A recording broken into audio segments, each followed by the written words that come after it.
Bingo Blitz rules. If your bingo has ads in it, That's not a bingo. if it doesn't have the coolest tournaments, mini games, and the most breathtaking design, Nope, not a bingo. if your bingo moment makes you feel so excited that you just want to burst in joy and scream out loud, bingo! Sorry, so you're playing... Bingo Blitz? Now that's a bingo. Go for a world of excitement with Bingo Blitz, the #1 free bingo game. Download Bingo Blitz and play for free. Now that's a bingo. Imagine what's possible when learning doesn't get in the way of life. At Capella University, our game-changing FlexPath learning format lets you set your own deadlines so you can learn at a time and pace that works for you. It's an education you can tailor to your schedule. That means you don't have to put your life on hold to pursue your professional goals. Instead, enjoy learning your way and earn your degree without missing a beat. A different future is closer than you think with Capella University. Learn more at capella.edu.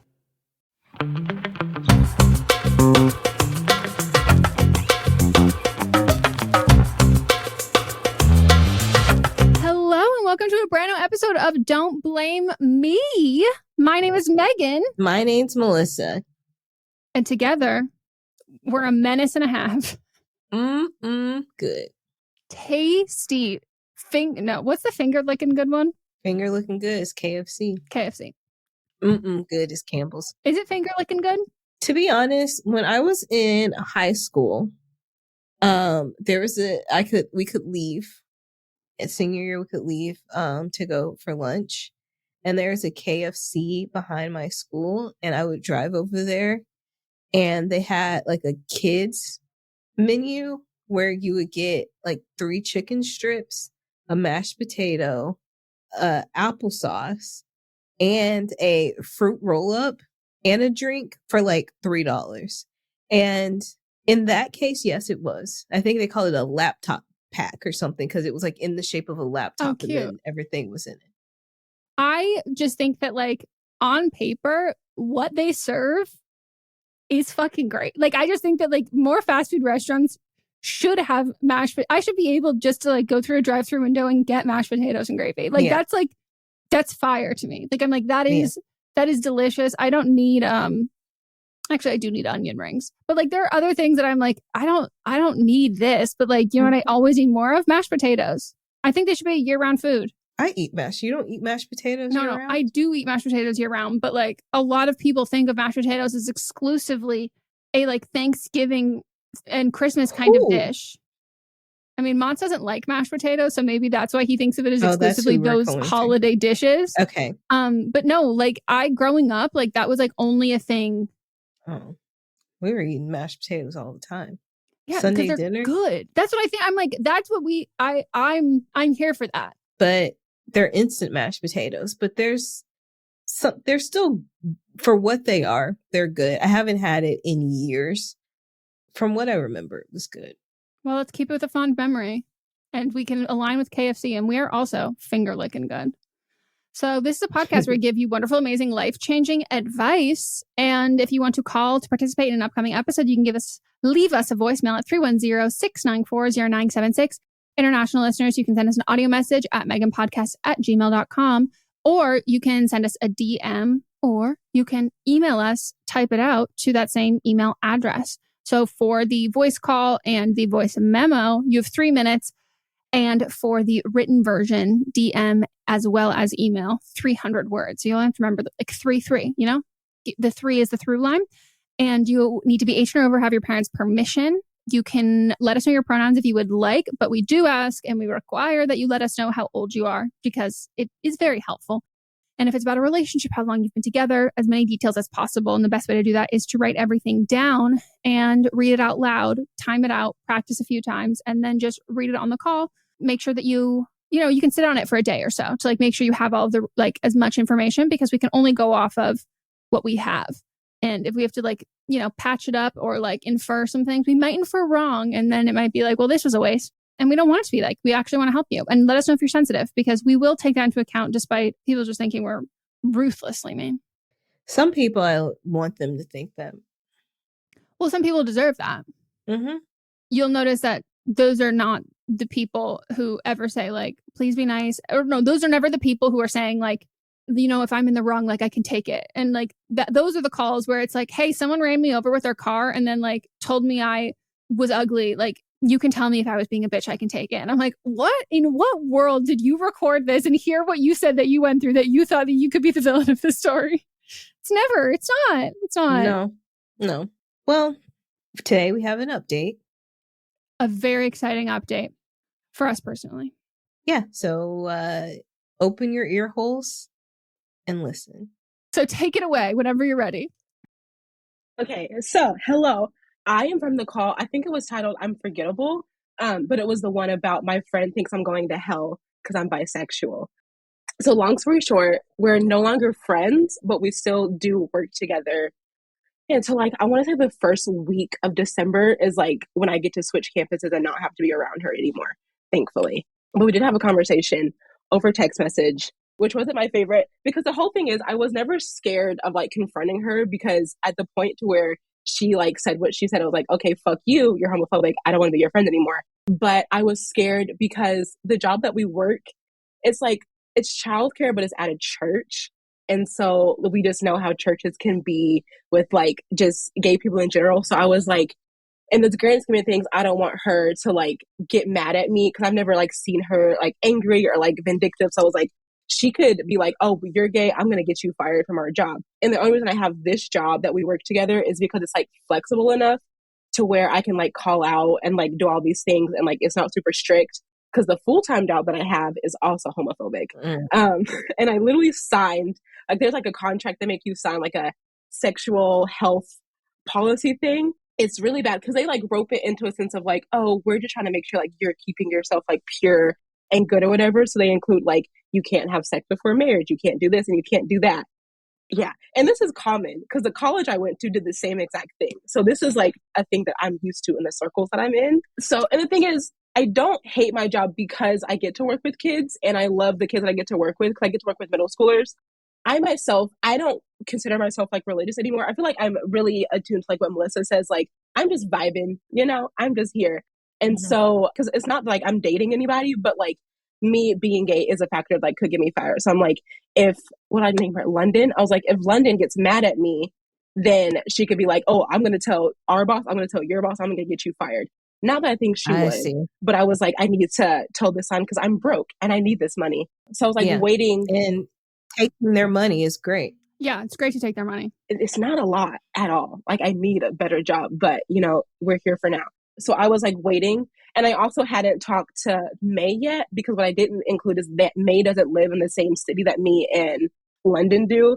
So if I had the conversation with May, it would have been like over FaceTime, which it was. It didn't go super great. So I called her after we had been paying phone tax for like 2 weeks. And she was like in the mall when I called her. And I was like, well, I can't like drop this news to her in the mall. Because I wanted to text her before and be like, hey, I want to talk to you to catch up. But like, this is kind of more serious. But I have anxiety. I know she has anxiety.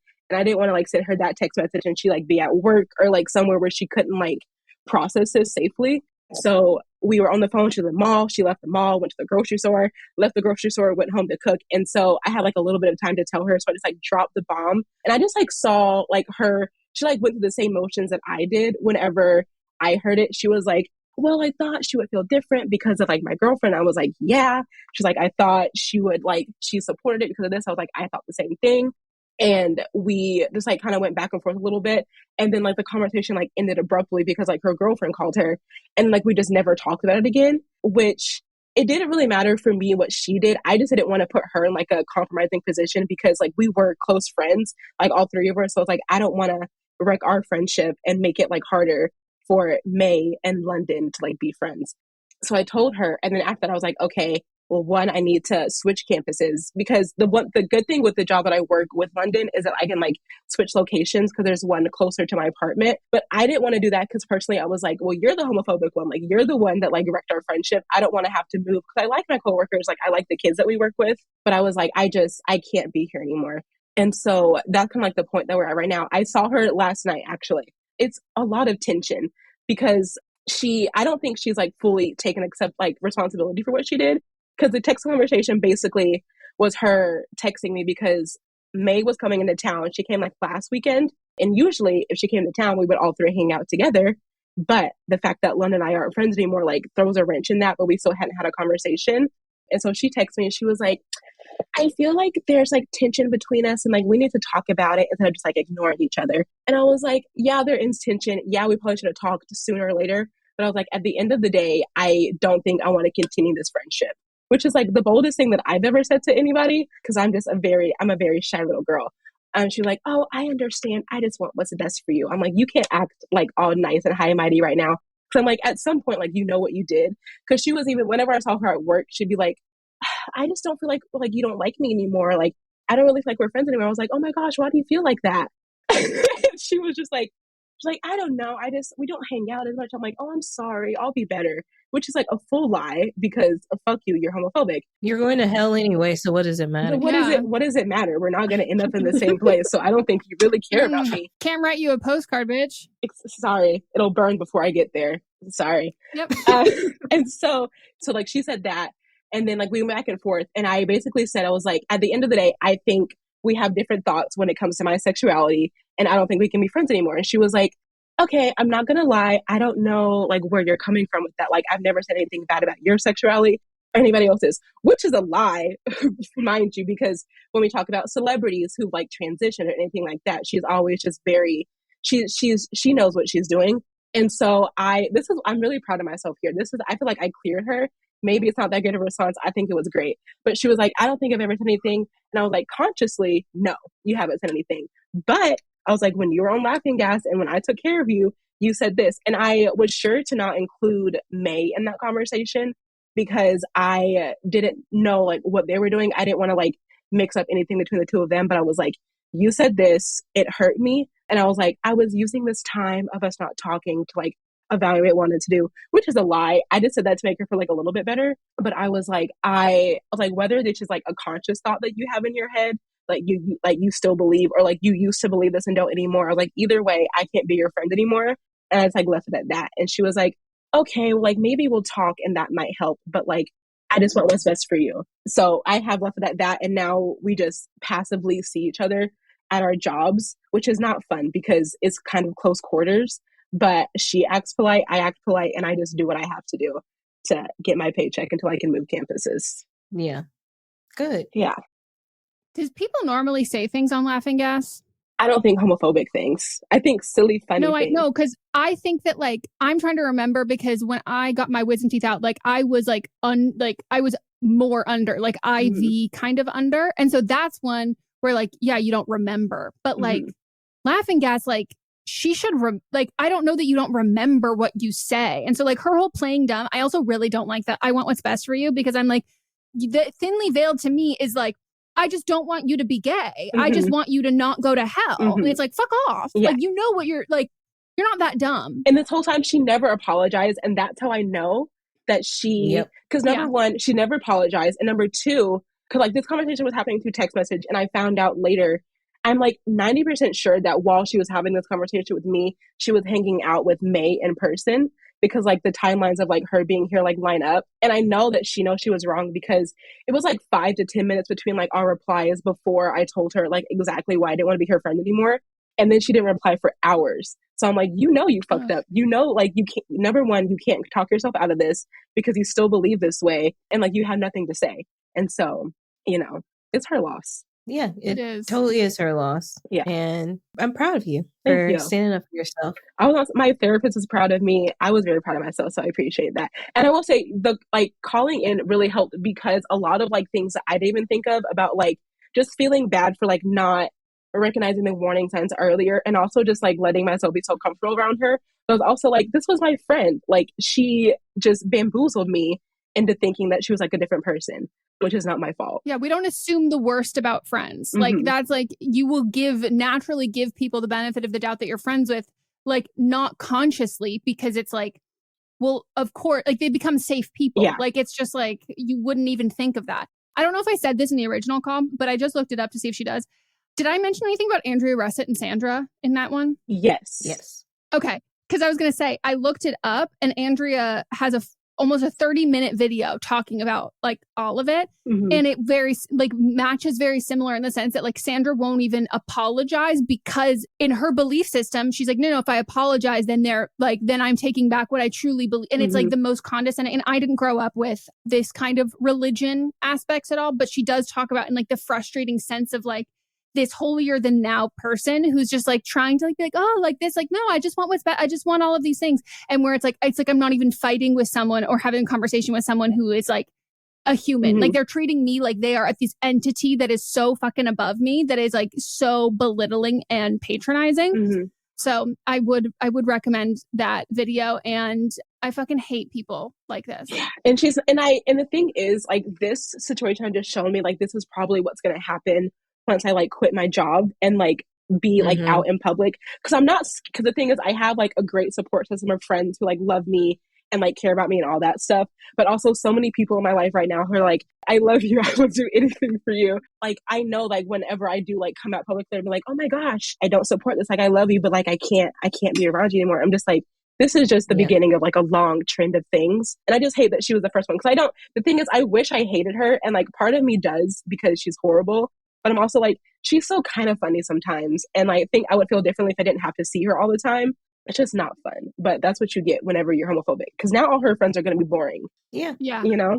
It's very true. It's scientifical. Like if she does like tell like you're something like that and like you don't have another job lined up, you also can just lie and be like, I have no idea what you're talking about. Like, and like, I never really thought she would do something like that. But I was like, who knows? And I thought it might happen in a sense of like, people notice that we're not as like friendshipy as we used to be, and then they'd be like, oh my gosh, what happened? And she can't, that would play into it. She can't hold water if she tried. Like she will tell everything which there was one time I was hanging out with her. I hit a gate at her apartment. This is part of the reason why my car was fucked up for like so many months.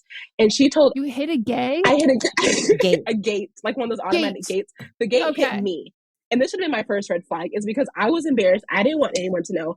She was showing people the videos. She was showing people pictures. She was telling the story the whole time. And I was like, this is not your story to tell, even if you weren't in the car. And that should have been my first red flag, that she doesn't care about anything. So bye London. So sorry.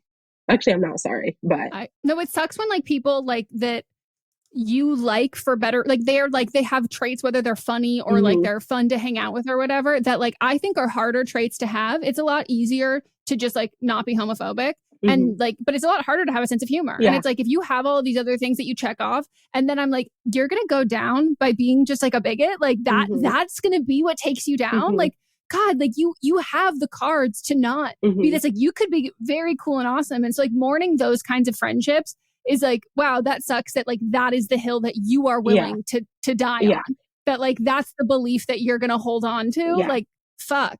And so many of her other friends are gay too, which I'm like, how can you be surrounded by so many gay people and still be homophobic?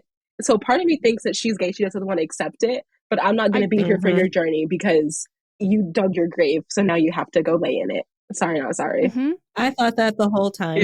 Yes, we said it offline. As soon as we stopped, we were like, that girl, she's, And she's also 4 years younger than me. I don't need friends that much younger than me. It's not suitable. How old are you again? You're young. I just turned 24 in August on the 16th. Yeah, she's basically a child. Fuck London. Fuck London. Yeah. I also think that like if May wants to like maintain a friendship with her, that's also like, it's their loss, not your loss. Like, that's kind of like, I think that's a friendship betrayal in that sense. And like, I think you're being very kind to kind of go about it in a way of like not wanting to make things weird with them. But like, that to me is like, there's one clear problem here and it's London. And that is like, that needs to be, and she should be treated as the problem, not like, I don't know. I think having separate relationships in that sense from their side is kind of like shitty, but sometimes people just are shitty. I was a little jealous for a second because I was like, for May, it'd be so much easier for her to like cut off the friendship, because like she can essentially just like stay states and states away and like never had to see this girl again if she doesn't want to. And I was also like, I felt like she was more affected because she has a girlfriend that like London has met, is obsessed with, talks about all the time. So I'm like, I don't get how you're still sticking around this girl, but for me, like, once you do me wrong one time, I can be such a nice person. But if you like hurt me like intentionally, it's fuck you. Like, I don't need you around. Yeah. So I have too many friends in general. So some people need to fall off anyways. Reevaluating. Oh, God. Yeah. Yes. Got to do the quiz. Because she's not the only friend I've cut off. I called in about another girl Yeah. who I have since cut off because she's a horrible person and made me cry. So Yeah, fuck those friends. I wish I could tell you it gets better. It doesn't. All right. Well, thank you so much. Yeah, we appreciate it. you updating us. anything for you. Just turning my life into content for you guys. And you know what? We thank you for that. You're welcome. And I think that's one that like a lot of people in certain areas of the country will have a lot of experiences with. And I like I said before, like I even know someone who went through this in LA, where you think of like a very progressive kind of area, that it's like homophobic people will have a way of letting you know at some point or the other. Maybe it takes laughing gas, maybe it does not. I wish I could just download those things about you. I don't love discovering those things later on. Oof. Just be upfront. If if people were truthful then and showed who they were to begin with and stop being fake, you would get a download. Well, should we take a break before we get into the calls? Let's do it.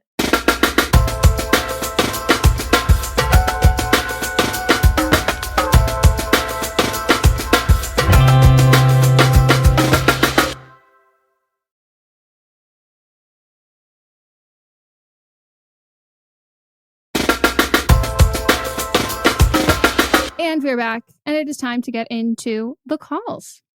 / write-ins, because the first one is a write-in. Love the podcast. Longtime listener, first time advice seeker. I am 24 and I use she, her pronouns. I need some advice on if finishing my degree is worth it. I've been in college for 6 years trying to complete my bachelor's degree in business.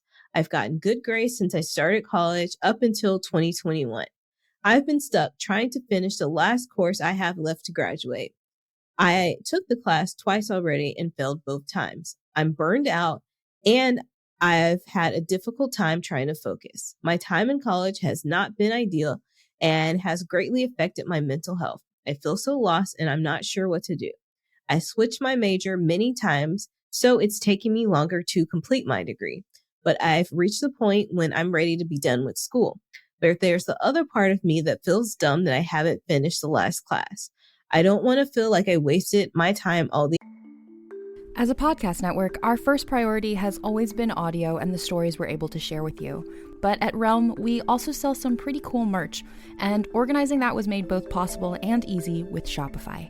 When you think about successful businesses like Aloe or Allbirds or Skims, an often overlooked secret is the business behind the business that makes selling and, for shoppers, buying simple. For millions of businesses, that business is Shopify. That's because nobody does selling better than Shopify. It's the home of the #1 checkout on the planet.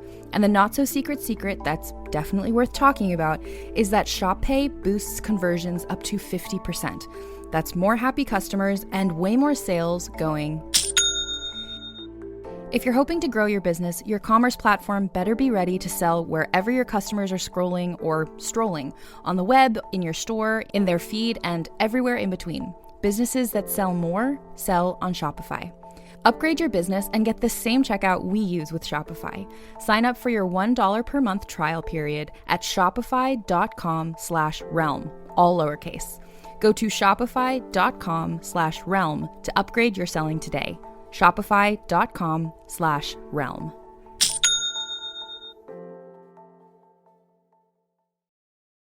These years. This was the first time I failed a class before and my parents didn't react well, which has made me feel like a burden to them for not completing my degree yet. I took the spring semester off and I was happy that I didn't have to worry about school. I'm retaking the course this fall and I'm already late on a few assignments, which is starting to overwhelm me again. I'm working at a hospital and my current job is not related to my degree. But if I ever wanted to progress with this job, it could help me in the future. Thank you so much. And I look forward to hearing what you guys have to say. I need the college grad to take this first. Here's the thing. If it was something where you're like having a degree in the area that I want to work in or I am working in won't matter, then I would say, don't finish. If it's causing you almost all this stress and anxiety and having a toll on your mental health, I'd be like, what's the point? just a piece of paper at this point. But for you, it's not just a piece of paper, because you said that you want to progress in this job or in another job in the field. And I have several questions for you as far as what you're doing to take the class. So you said that you failed it twice. Are you taking the class in person or online? Do you go talk to your professor about the difficulties that you're having? Do you have a tutor for the class? Are you talking to your advisor and telling your advisor that, I've taken this class twice. I don't understand what I'm doing. It's causing me a lot of anxiety. Because sometimes if you talk to the advisor, they can help you out in a type of way that will help you get the degree, or they can point you in the direction of another class that will be equivalent to what this class is and will count toward that credit, especially if this is the absolute last class that you have to take and it shows that you were making like good grades to begin with. Do you have people in the class that you're studying with? What type of test is it? And if it's the testing that's happening in the class, like, is it multiple choice? Is it written out? Is that the optimal way that you take tests? And if it's not, can you talk to your advisor or the instructor about, like, I've taken this class twice. I don't understand what I'm doing wrong. It's causing me a lot of stress. I need some help. Like, are you asking for help in every way that you can? Because in college, they want you to graduate and they will give you the resources that you need, but you may not know what resources are available to you. And so I would ask anyone there, instructor, other students, your advisor, the department head, go talk to the department head and see what it is that they can do to help you. So that's my advice. Cool. That answered a couple of my questions, because that's how I was able to, it prevented me from getting into 2 schools I was waitlisted on, but it is how I was able to graduate high school, was because like my high school advisor was able to find an equivalent to a science class that like I just could not get. Mm-hmm. And I would ask yourself, like, is part of the reason why you are behind on these assignments already and like you're behind on stuff, is it because you have a full-time, like, or at least a part-time job? Like, is it a time thing?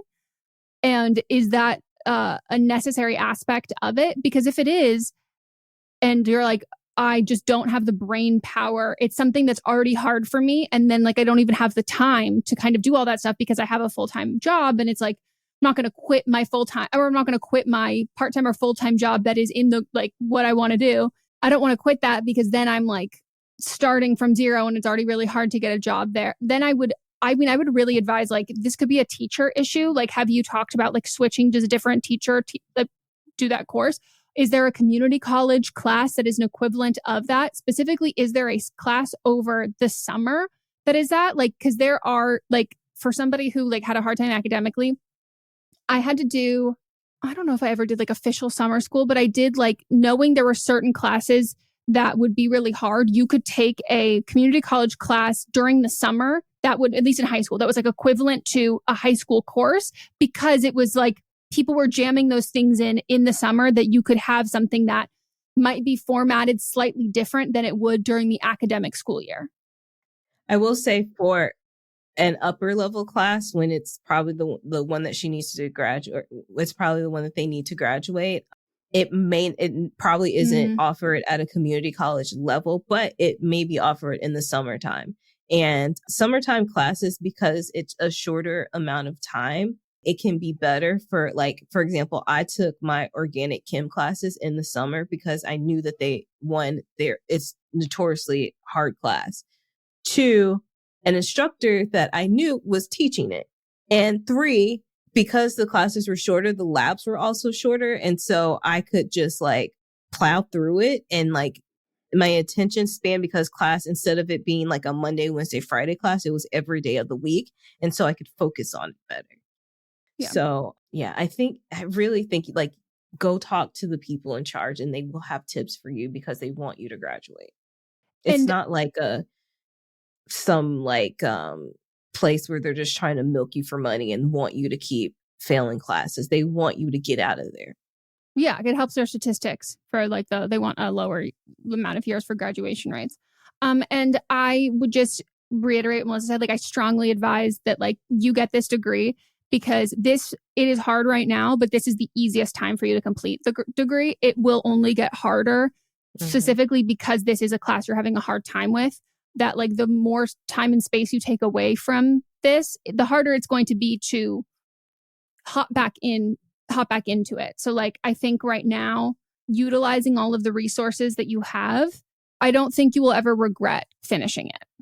Yes. And then also I'll add on to something I just thought of. Because you're in your 6th year, you're now considered a non-traditional student, or whatever the term is that you have at your school. And non-traditional students also have more, at least at my school, there's additional resources. And I feel like this would be everywhere, where they offer tutoring that would be free.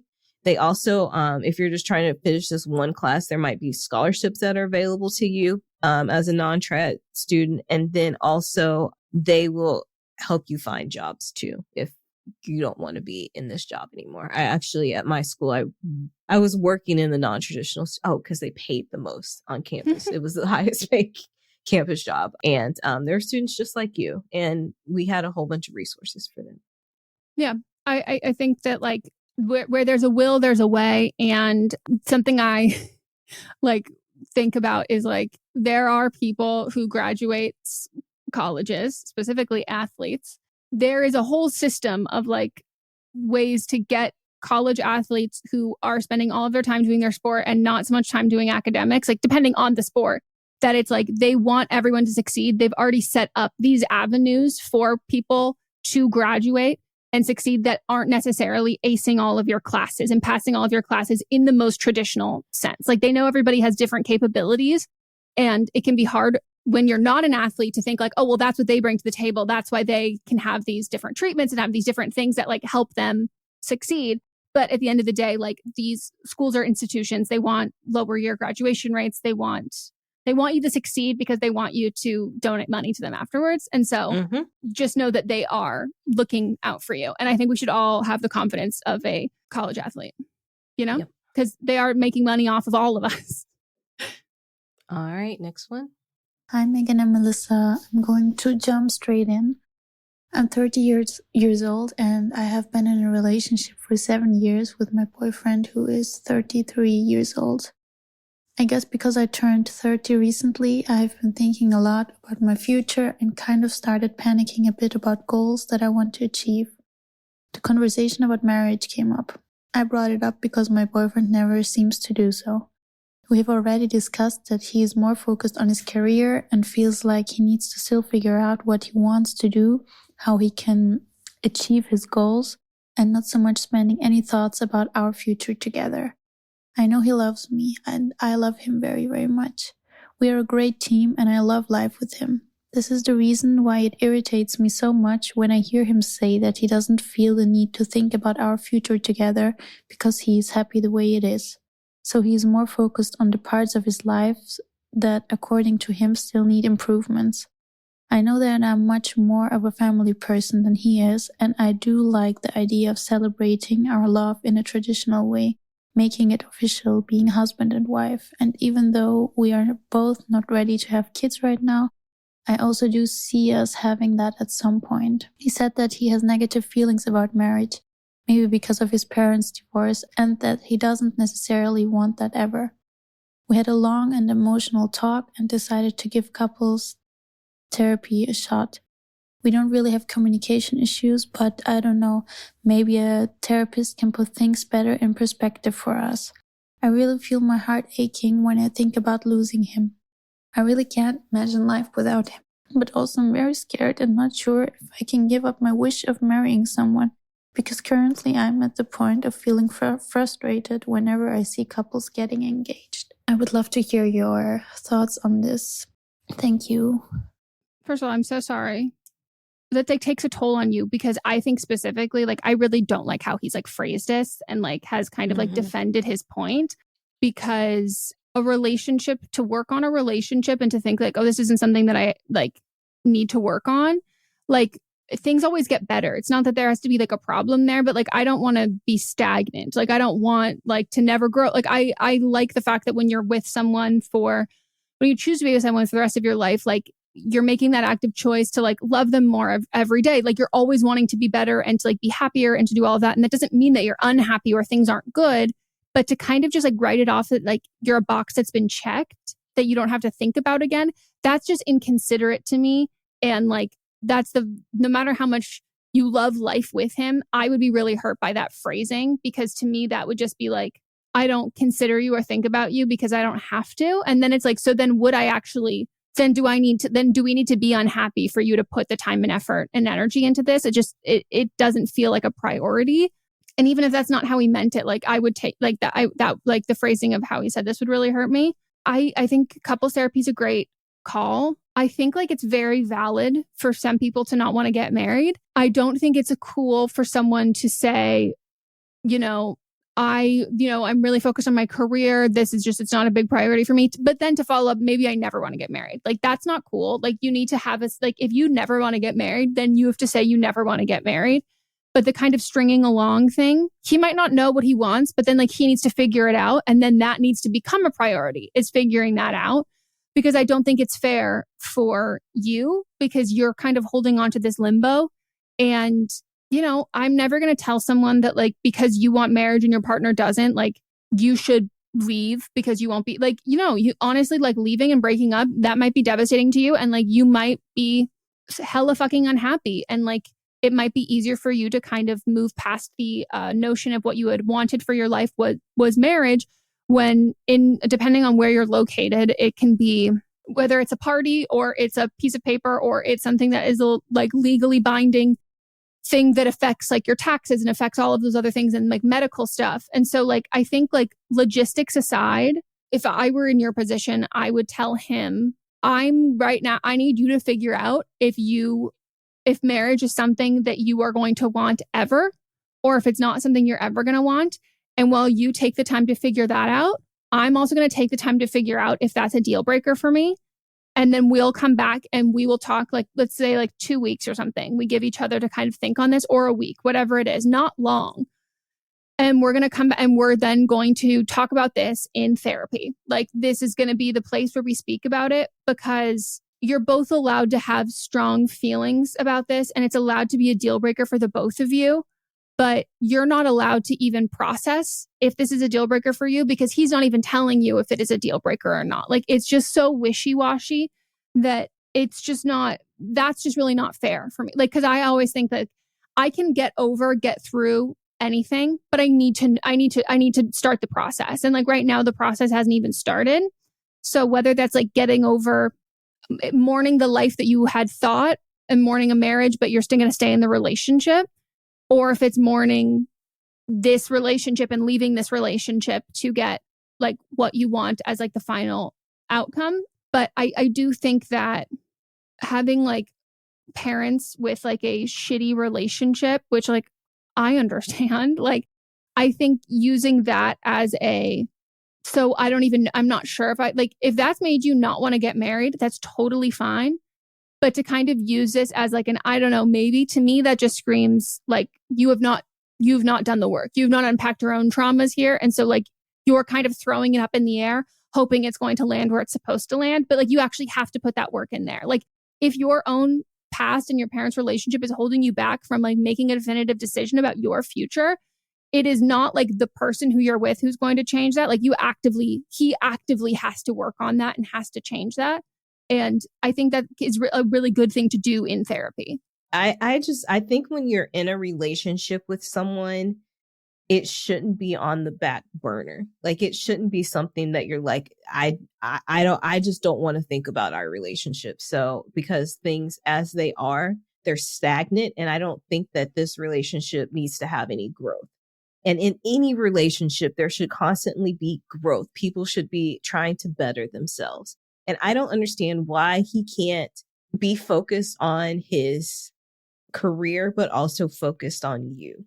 Why can't he multitask both of these things? Because that means that you're not a priority to him and your relationship is not a priority to him. And if it were a priority, then he would be thinking about the future. And then my question for you is, do you want to be married to him or do you just want to be married? Because you said that you see other people getting married and you never like imagine not being married. So is it him or is it you? Like, is this something that you want for your future specifically with him? Or is this something that you want just to be married? And do you feel like that he is the person that you want to spend the rest of your life with and that he is the person that you want to marry? Is he showing you characteristics of someone that you want to be committed to for the rest of your life? And if he's not showing those characteristics and does not want to develop those characteristics while he's actively in a relationship with you, then maybe this isn't the person that you're supposed to marry. Yeah, I agree with that. Like, I would ask yourself, how much of the emotional labor in this relationship are you carrying? Who brought up the idea of going to couples therapy? Who found the therapist? Like, how much of this that like is the reason why he's not considering you or making you a priority because you make his life a hell of a lot easier? Like, and like he doesn't have to. And in that case, like, no matter how much you love someone who views you as like someone who like makes their life easier and a lot more convenient with all of the unpaid emotional labor that you do, that is someone who, if they can't look at it and go, I want to reciprocate this and be the better, I see this person who I'm with, like growing and being a better person every day and like doing so many great things for me. If that is the instinct is not to immediately reciprocate that and to also move forward and grow as an individual, he's not going to do that. And he's not going to do that whether you're married or not. And he's especially not going to do that if you have children. He will revert the exact opposite. And you will be carrying a lot of that there. So I also think point blank, if something is important to your partner and you know that it's important to your partner, the only reason why you should be like not doing that or shutting that down is because you have strong beliefs that it goes against, that you have very clear and strong boundaries, but just kind of a wishy-washy, like, I don't know, maybe. It's like, if you don't feel that strongly about it, that means the other person feels far more strongly about it. And like, that's what we should be going with, because I care about making you happy. There's something that like, I don't give it, like something as trivial as like, let's say like, you know, people always talk about couples, one person likes pickles, one person doesn't. And it's like, this person loves pickles and you go out to eat and you get burgers and there's a pickle that comes with each.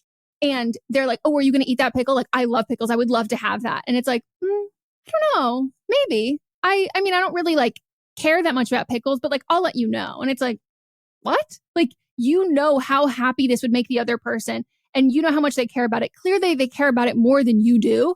And so therefore, like when I love someone, I want to make them happy. And knowing that this person has handed me something that would bring me so much joy and make me so happy, and I get to witness that and see that and be a part of that, sign me the fuck up.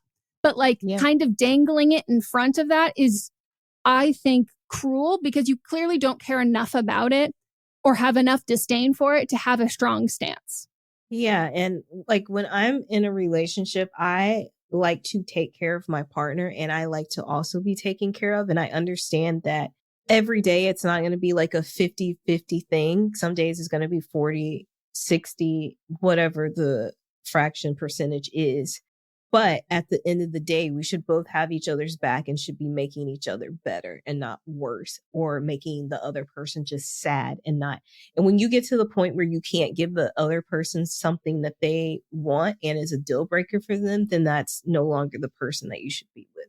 Yeah, I wholeheartedly agree. And I would ask him why he doesn't want to get married. Because like, if the fear is, I don't want to get divorced, or I don't want, like, whatever that is, like, that needs to be unpacked, because he needs to figure out if this is related to your relationship or if it's related to the trauma of his parents' relationship. And then it's like, okay, well, you have to do that work. So even if we get married, if your constant fear is this X, Y, and Z thing happening, that doesn't disappear as soon as we get married.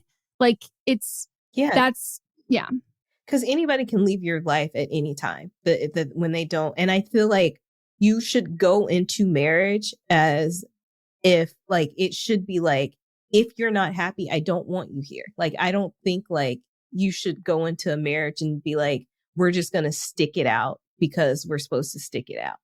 Like every day, in any type of a marriage.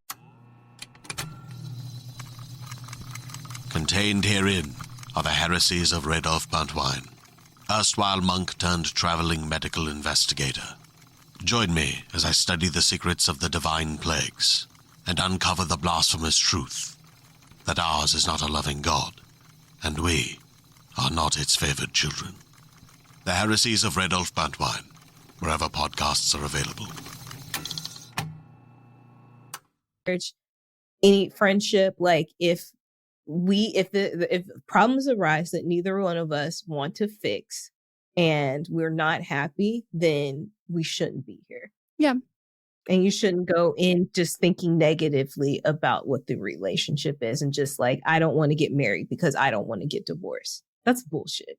Yeah, I think it says a lot about the person for the reason why they don't want to get married. And like, it doesn't have to be a bad thing, but like people who are divorced, when they're like, oh, I don't want to get married again, I've been divorced. I'm like, understand that. You've been through a divorce. You don't want to go through that again. Or if it's something that like you watched one parent bleed the other parent dry, it says a lot about, then it's like, okay, do you view me like that there? Like it says a lot about whether not necessarily what they think about you, but like how they view relationships, how transactional they view them, and how much they've worked through their own bullshit. And like, I was definitely someone who like, I theoretically always wanted to get married, but I was like, I don't think that I will ever. Conceptually, I was like, I like the idea of being married, but I just could never see myself wanting to be with someone for like my entire, like, yeah, I did not grow up with a good representation of that, but that was like on me. Like I couldn't fathom liking someone enough that I want to spend all that time with them and also feeling comfortable enough to spend that much time with someone. And so like that was on me. It wasn't a belief system I held depending on the relationship that I had. Like it was not a reflection of the relationship. That was an individual thing. And like I went into relationships like knowing that about myself. And then when I was in the right relationship, and then when I put the work in for myself, then it was like, oh, okay, I want to do this because like you said, like I don't, you're the only person I want to fight with. You're the only person I want to work through these issues with. Everyone else, I'm just out. Like I'm going to dip. But like, this is the first time that like, I actually like want to work through them. I want to solve these problems. I want to move past these things. And that takes effort and work and like active participants to do that. And if he's not doing that, he's not going to. And right. Yeah, I would be really frustrated, especially if he like shuts down these conversations or trivializes them, because there's never going to be enough time then. So I'm really sorry. And I really hope that you are able to get some clarity with this. And also, like, I know that you're in couples therapy, but are you in individual therapy as well? Because sometimes you might be in couples therapy and people are just showing who they are in couples therapy and not being their true selves. And when you go into individualized therapy, that person can just hear your side of what's happening and can give a different perspective for you. Yeah. All right. We're going to take another break. And when we get back, we'll get into the rest of the episode.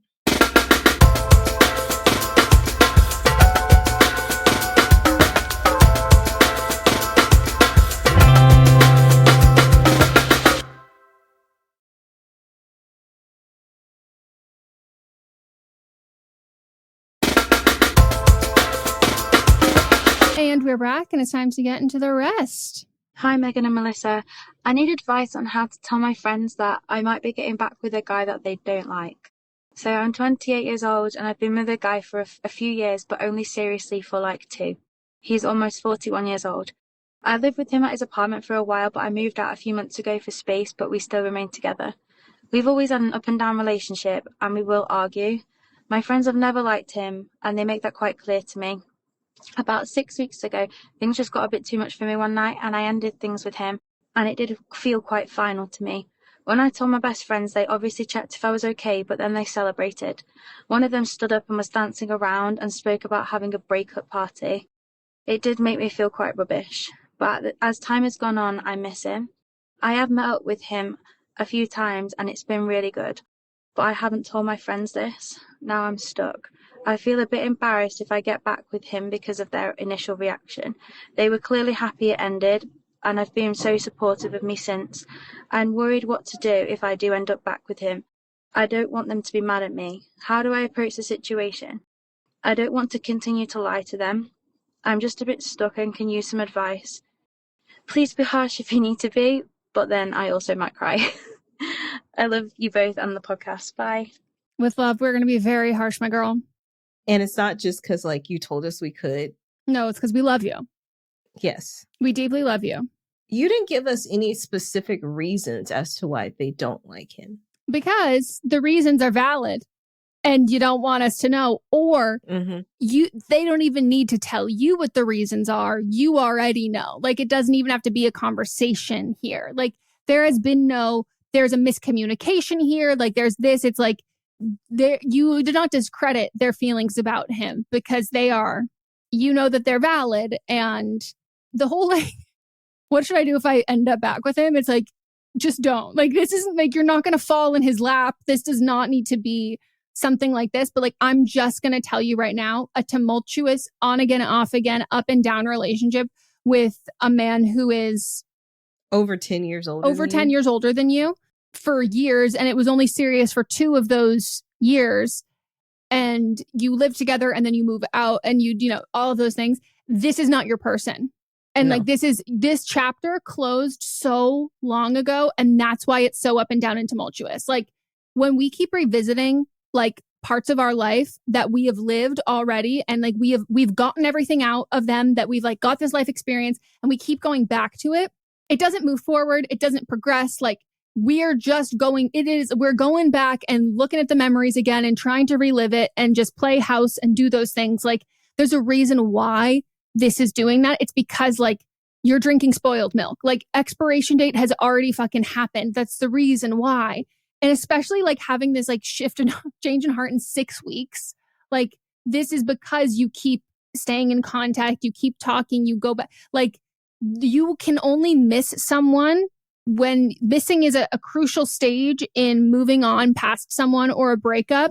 And if you cave and give in to the missing part, then we're starting from square one all over again. Like, missing someone is not an indicator that you made a mistake. Like, that is just the first step of grieving. You're mourning. Like, you need to get past all of those steps and live a hell of a lot more life in 6 weeks to then be like, okay, we've recovered from this. We've done X, Y, and Z from all of this. And more importantly, I will say, if you are worried about what your friends think, that is a clear indicator that you should not be with this person. Like, there is times where it's like, you know, you can know, and I've been there, where like, you know how people feel about something and you don't give a shit. And it's because like, I know it's good for me, and I genuinely do not care what you think.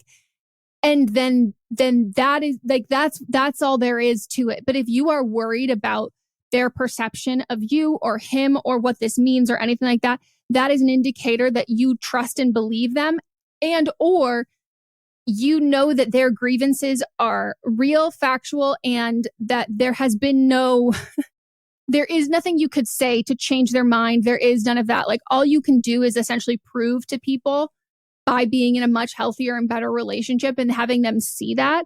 But they're not going to see that because that's not what's happened. Yeah, I want to know specifics of why they don't like him. But honestly, it doesn't matter that much because there's multiple of them that don't like him. Like, a lot of friends don't like him. He's also too old, regardless if your friends didn't even like him. Yes, they're too old, but they're also like cheering and want to throw a party. That speaks volumes.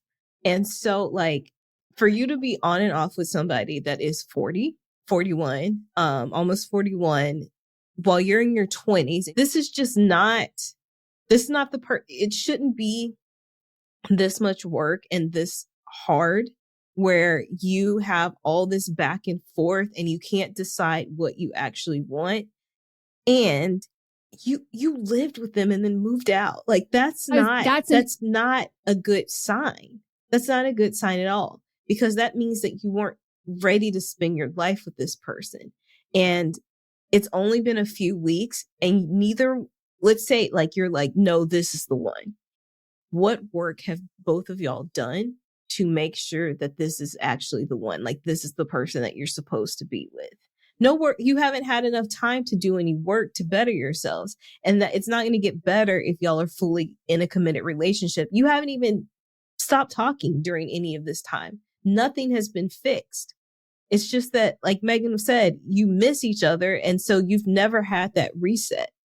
So no, I'm with your friends. Y'all aren't supposed to be together. And if you're ashamed to tell your friends who you're with, then that also speaks volumes. Yeah.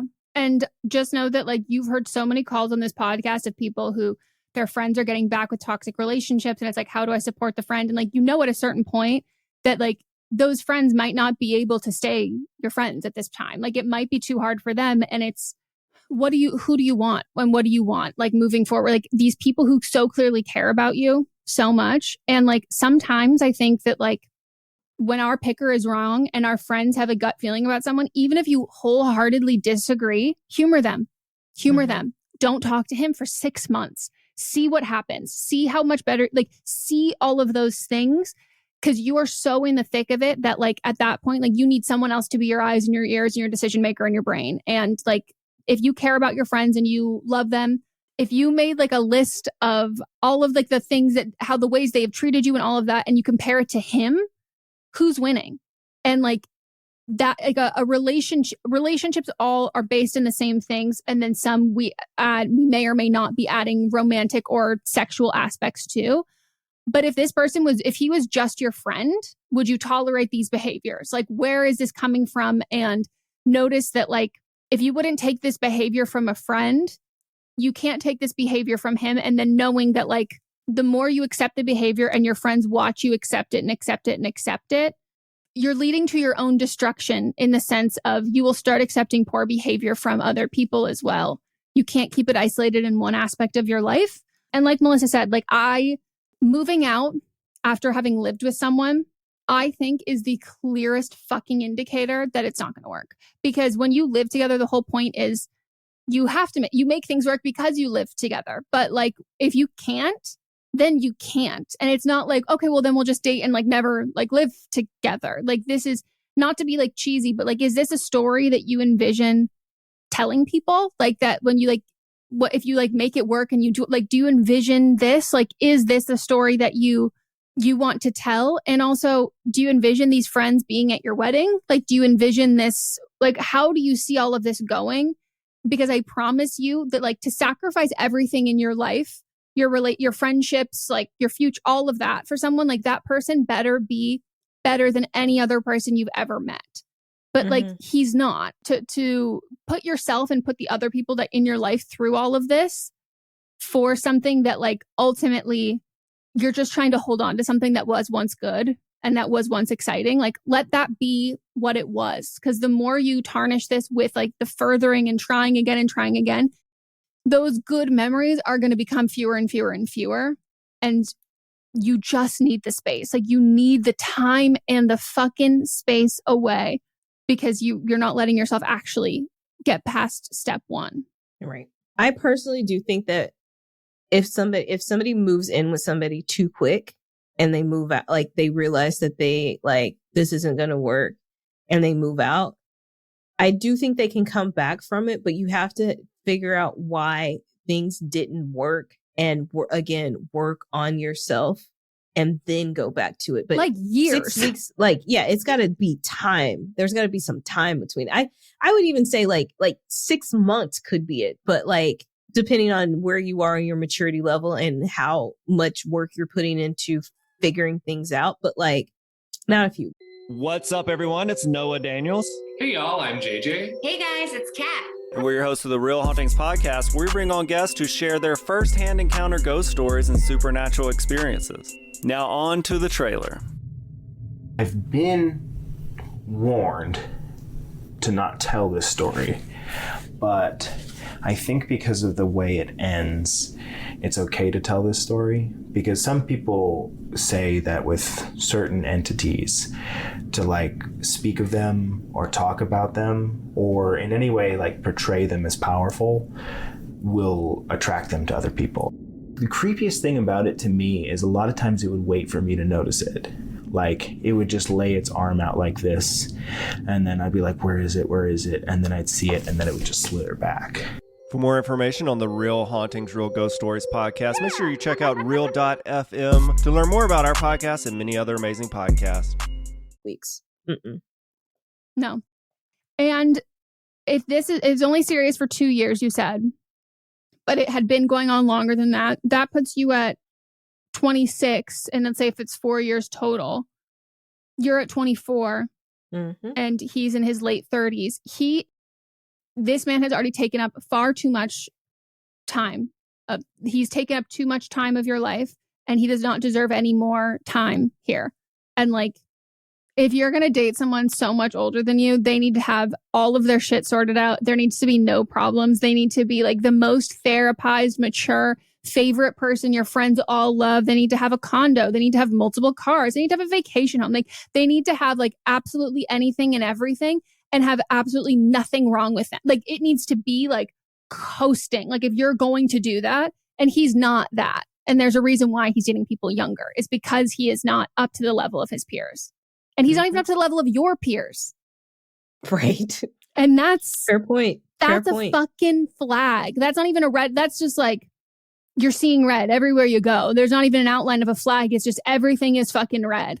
So you deserve so much better than this. And even if you can't see it, your friends can. So like, you can like ride in the passenger seat of your life for a while. Like, let them, and you can tell them like, hey, I really need to lean on you. Like, I'm mortified that like, I went back to him. We've been texting, and like, I'm hella fucking embarrassed. And like, I shouldn't do this. I never left him. Yeah. It's like, I know I shouldn't do this, but I really want to. And like, I need you all to hold me accountable. I need you to like nonstop talk about how awful he is. I need you to prompt me to talk about how awful he is. I need you to like delete his number in my phone. Like, lean on your friends, as like, I would do that for if my friend needed that, I would be fucking there in a heartbeat. Cause like, everyone knows what it's like to go back to someone who's not, or like to, whether it's go back to someone or pine for someone who is like so bad for you. Like, you need your village, and you need your arm, you need your support system. And so like, let them support you. Yeah. All right. Give us an update, please. Even if it's not something you want to share on the podcast. Yeah. All right. Next one. Hi, Meghan and Melisa. I am 22 and use she, her pronouns. I'm writing to you for advice regarding unrequited feelings for someone very important in your life. I'm a senior in college and have been friends with Justin, 22, he, him, for 4 years now. He and I are from similar places, over a 14-hour drive from our college. We have a great deal in common, so we became fast friends. When we first met, he was in a long-term relationship with his high school sweetheart, and I was in a relationship with someone from college. Over the course of our friendship, both of us went through rough patches, bringing us closer together, and I would say we both consider each other our best friends. Recently, we are participating in a project together where we had to work very closely. I can provide a little context for you and Melissa, but I don't want to be too specific.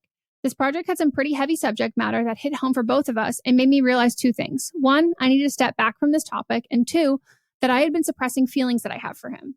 In the past, I've had a hard time differentiating between strong feelings of friendship and when I like or love someone. I know for a fact he does not feel the same way about me as he tells me who he does like. I do not want to tell him how I feel, as I know it will hurt our friendship, and I don't want to lose a great friend. If you have any recommendations on how to help yourself move on from feelings that are not reciprocated, I would appreciate that.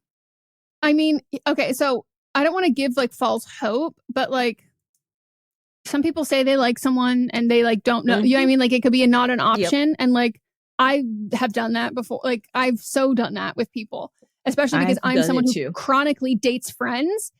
I don't know anyone who has dated a friend where you haven't been like, you tell them who your crushes are and all of that kind of, like, it just happens. You can have crushes on multiple people, but there could be somebody that you actually like, and you also don't think that they reciprocate your feelings, so you talk about the other crushes to throw them off. So yeah, he could like you, but I don't want to give you false hope. But I do think that I think you should tell him. And here's why. I think so too. Because you're going to continue to create this you're going to continue to create this narrative in your head of what you think the relationship could be and why it could be good. And if you're going to remain friends with him, that's never going to go away, because you're always going to have this imagination of how good the relationship will be. But like, that's just your imagination. And your imagination is always going to be better than reality because you don't have two people that are, somebody left a wet towel on the floor and you can't fight about that. You're imagining what you want this relationship to be, and it's going to be the best possible scenario in your head. So, are y'all going to remain friends? Because senior year, y'all could never talk to each other anymore. So, are you going to remain friends outside of college? Are you going to be still living in the same area? Are y'all going to hang out all the time? Are y'all still going to be doing similar? You gave us context, and I don't want to say what it is, but are y'all still going to be in that same type of group setting where this type of thing could come up? Because you're playing make believe in your head. If y'all are still going to be friends and you want to be his friend, I think you need to tell him, or else you're just going to keep creating these false narratives. If you get to the point where you're like, oh, we're not going to be in the same place, you may not be friends anymore, but you still might think of him as the one that got away. And so you're still going to be creating an imagination, and that may not be healthy for future relationships that you try to get into because you still might be thinking of him. So actually, in any situation, I think you should tell, now that I've talked it out amongst myself, I think you should tell him.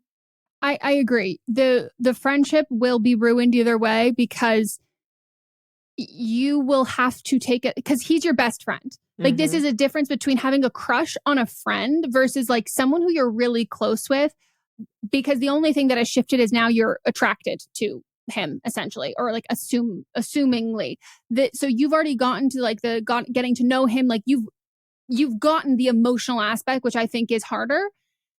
So you can't just shut it off. If he was a crush and this was a friend, the advice to get over a crush is to distance yourself.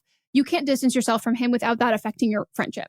So no matter what, this will affect your friendship. And so the best way to do this is to be honest. And, I will say after that, the advice I would give you, if you're saying he doesn't reciprocate those feelings, let's operate under that assumption. You tell him, I would say you phrase it in a sense of hey, I just want to let you know that I need to take a step back from our friendship for a bit. After we did that thing together, it made me realize that I have developed romantic feelings for you, and I value our friendship so much. I know you have feelings for this other person, and I need, in order to I thought about it, and I wondered if I could just stay with our relationship with where it's at, but I do think I need to have a little bit of space to kind of get over this. And I just wanted to let you know that, and that I really care about you, but I really, so that just as a heads up, say that. You don't putting that on you, not in a sense of how do you feel about me? Just count, he can offer that up if he wants to. And then from there, for you, when you're taking that space, think of things about him that would give you the ick. Think about things that are literally look up things that give you the ick, and just picture him doing those things. And think of the things that you want in someone. Don't watch rom-coms, don't watch all of those things where you can like Melissa said, you'll have this fantasy and this idea of him. Don't do anything where you can kind of slot him into these different roles. Anytime you think about him, redirect in the sense of think about him doing something ooh, that would give me the ick, or ooh, that would ooh, not the vibe. And throw yourself into other things there and other friendships that you can work on at that time, and know that you can go back to that friendship. But Melissa said, you're young, you don't know where your lives are going to take you after school. And I will also say, again, we're not saying what the context was. That experience can give you goggles. So you might have, this person else might be very good at it. And so you might have had these goggles on that when you actually take this step away from the friendship for a little bit, you might realize oh shit, that's so not what that was. That was, I was in a circumstance, in a situation, and I was caught up in it. And that's not how I feel about the real life you and the real life me. So but you do need space for that. And that space cannot be fantasizing. That space has to be constructive and redirection. And these are all of the things that I don't like about you in a romantic way. Yep. And I'm going to give you 2 examples of both possibilities of this. I had a friend in college, and he used to talk shit about this girl all the time. Like, all the time. And I was like, why are you so concerned with her? She had the same name as me, too.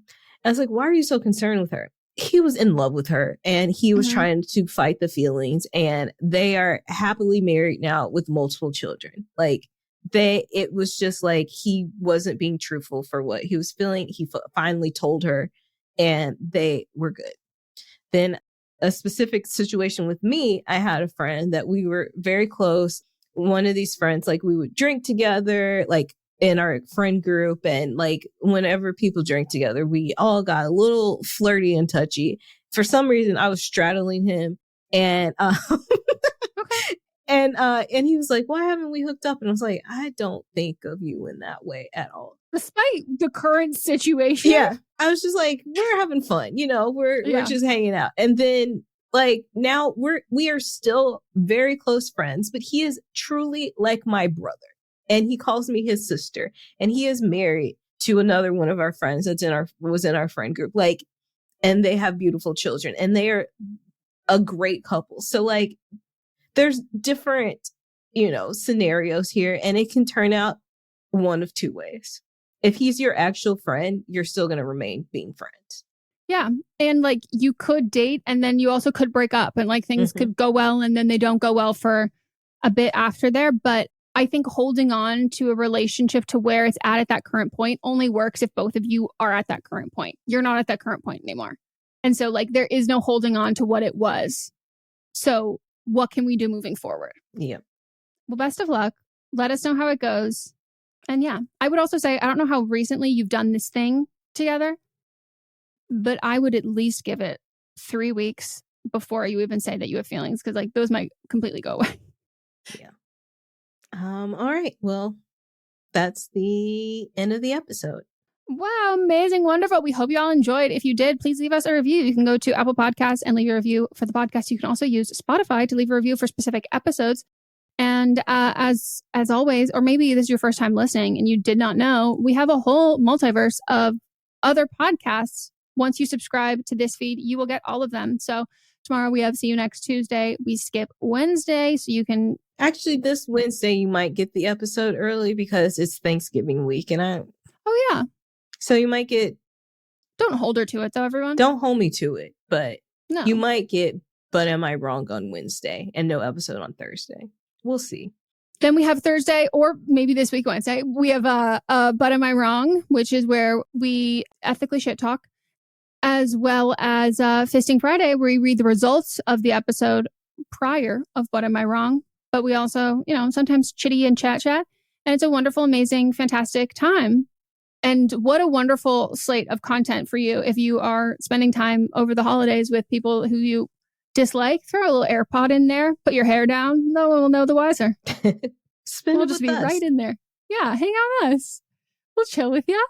And we also have a Patreon where you can listen to the episodes ad-free, and you can also join for our live streams that we have twice a month and video versions of all the podcasts, so you can see the facial expressions, and we've got some more fun things coming for you over there. Check it out. So that's it for today. Goodbye. Bye.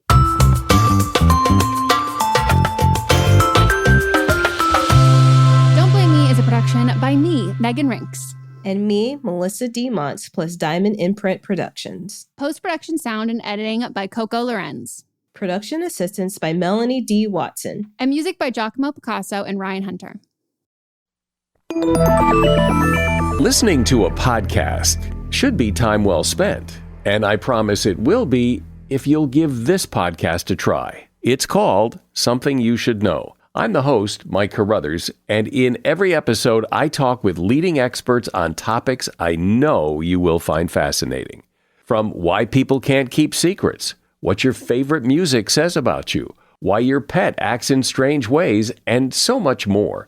Something You Should Know is designed to give you information you can use in your life and give you great intel that you can share with others. I'm told it's a binge-worthy podcast. And with over 1,000 episodes, there's a lot to binge on. Something You Should Know has been ranked in the top of the Apple Podcast charts consistently for a long time. I know you're going to like this. I just need to get you to try it. Something You Should Know. It's available wherever you listen to podcasts. Hi, I'm Jennifer, a co-founder of the Go Kid Go network. At Go Kid Go, putting kids first is at the heart of every show that we produce. That's why we're so excited to introduce a brand new show to our network called The Search for the Silver Lining, a fantasy adventure series about a spirited young girl named Isla who time travels to the mythical land of Camelot. During her journey, Isla meets new friends, including King Arthur and his Knights of the Round Table, and learns valuable life lessons with every quest, sword fight, and dragon ride. Positive and uplifting stories remind us all about the importance of kindness, friendship, honesty, and positivity. Join me and an all-star cast of actors including Liam Neeson, Emily Blunt, Kristen Bell, Chris Hemsworth, among many others, in welcoming the Search for the Silver Lining podcast to the Go Kid Go network by listening today. Look for the Search for the Silver Lining on Spotify, Apple, or wherever you get your podcasts.